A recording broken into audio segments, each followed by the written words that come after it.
We all know that for a long time, pushing the boundaries of large language models meant building ever larger systems in these big centralized hubs. Yeah.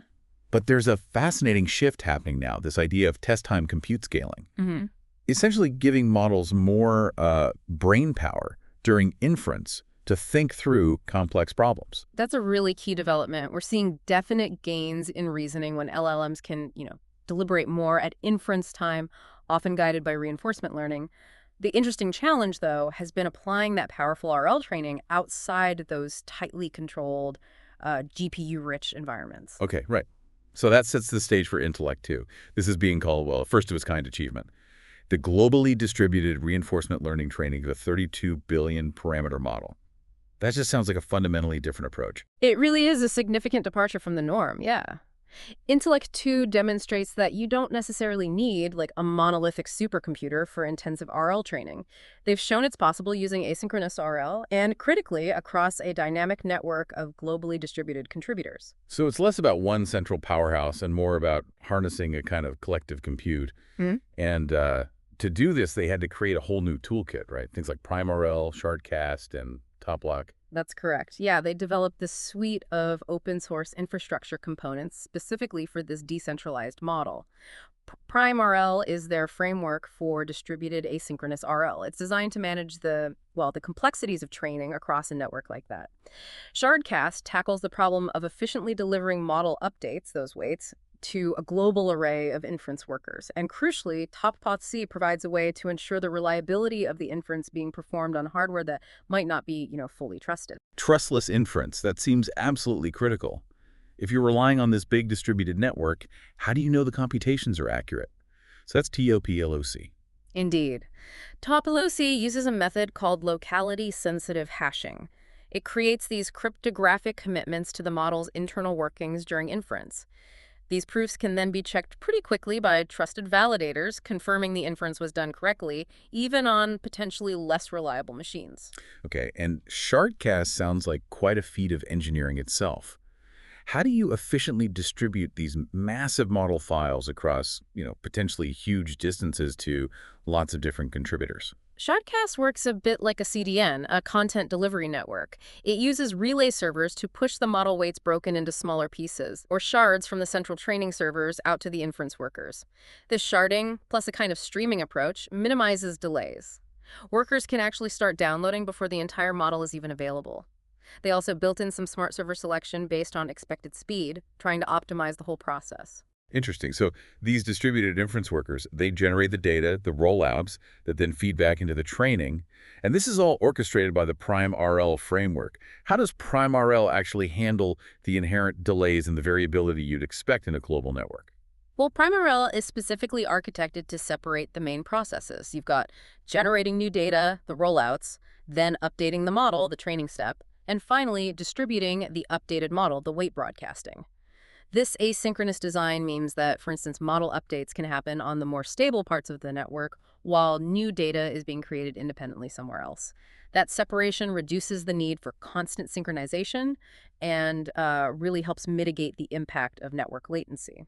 And you mentioned something called the Prime Intellect Protocol. It sounds like that's the underlying system making this whole distributed operation actually function. Yes, the Prime Intellect Protocol acts as the decentralized coordination layer.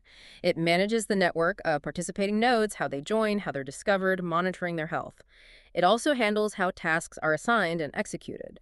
It uses a system where workers actually pull tasks when they're ready, rather than having tasks pushed to them. Now, currently, the initial coordination and discovery bits are still somewhat centralized, but the system is designed to be modular and open. The plan is definitely to move towards a fully peer-to-peer architecture down the line. Right. Makes sense. Okay, let's maybe dive into how this model was actually taught. What were the goals for Intellect-2's capabilities, and what was the training approach? So the main goal was to get a model with strong reasoning abilities, specifically in areas like mathematics and coding. And they added this novel capability of controlling its thinking budget, basically, how many computational steps it takes to get to an answer. The training strategy itself was based on GRPO with verifiable rewards, which is similar to what was used for DeepSeek R1. And they used QWQ32B as their starting point, the base model. And this involved a kind of dual reward system, right? focusing both on the accuracy of the answers and whether the model stuck to the specified length for its reasoning process. That's right. They used simple binary rewards, correct or incorrect, for the math and coding problems, but they also added a penalty based on how much the actual reasoning length deviated from the target length specified in the prompt.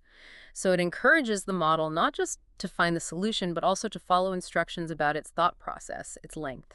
The research also really highlights the use of asynchronous reinforcement learning to, well, maximize the use of the compute they had available.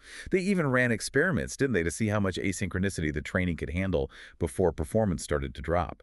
Yes, those ablation experiments gave some valuable insights. They compared traditional synchronous RL with their asynchronous approach at different levels of delay. And they found that even with up to 4 steps of asynchrony, meaning the training data was slightly delayed, the model's performance stayed pretty competitive with the synchronous baseline.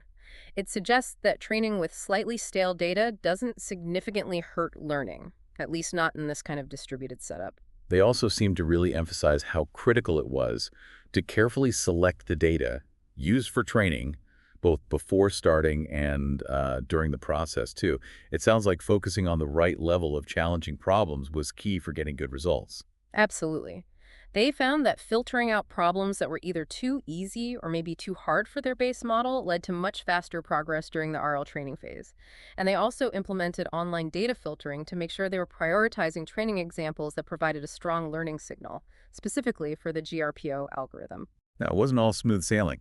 They mentioned some interesting challenges they ran into while training at this scale, particularly around the stability of the training process itself. They even had to modify how they were clipping values in GRPO to stop the model from collapsing. Yeah, they observed a few issues, things like rapidly increasing gradient magnitudes, escalating token probability clip ratios, and also a characteristic pattern in the entropy loss that seemed to signal an impending failure, a collapse of the model. Their modified GRPO clipping technique, along with using quite aggressive gradient clipping overall, proved pretty effective in tackling these instabilities. Interestingly, they also noted that QWQ32B seemed more prone to these issues compared to another similar model, DeepSeek R1 Distill Q32B. Even though they share a similar base architecture, it led them to hypothesize that maybe prior RL training might make models a bit more susceptible to these kinds of instabilities later on. Huh, that's interesting. And after all that work navigating with those challenges, what were the outcomes? How well did Intellect-2 actually perform on those reasoning tests? Well, there are two main experiments. They called them target short and target long based on the thinking budget targets. They really demonstrated the successful overlap of communication and computation. That asynchronous RL approach worked. They saw a training to inference compute ratio of roughly 1 to 4, which means the decentralized inference workers were actually contributing significantly more compute overall than the central training nodes. And on the benchmarks like AIM for Math and Live Code Bench for Coding, Intellect-2 did show improved performance compared to its base model, the QWQ32B. So that suggests the decentralized RL training was successful in boosting its reasoning skills in those areas. They did see a slight dip on a benchmark called IFEVL, but they think that's likely because the training data was so heavily focused on math and coding tasks. Okay, so Intellect-2, it feels like it's about more than just creating one specific better model. It's really a proof of concept for potentially a whole new way of developing these large AI models. And the fact that they've made everything open, the model, the code, the data, that seems incredibly important for the future of AI research. Oh, it's a vital contribution, absolutely. By open sourcing all those key components, they're significantly lowering the barrier for other researchers who want to explore decentralized training methods. This could really encourage a more collaborative, more distributed approach to advancing the field. Yeah, this whole deep dive into Intellect-2 really underscores the potential of looking beyond just traditional centralized computing for training these, well, massive AI systems. And this test-time compute paradigm seems almost tailor-made for this kind of distributed effort, shifting the main computational load towards the inference stage. That's a central insight from this work, I think. As models that focus on complex reasoning demand more and more computation during inference, decentralized training offers a really compelling strategy. It lets you leverage globally distributed resources, potentially getting around the limitations of even the biggest single data centers. And this imbalance in compute demand, where inference needs significantly more resources than training, also indirectly helps with memory constraints in decentralized RL. It offloads the majority of the work, the heavy lifting, to the inference side, where memory needs are typically lower. It certainly provides a fresh perspective on how these incredibly complex AI systems might be built in the future through global collaboration, it feels like we're maybe just at the beginning of exploring these possibilities.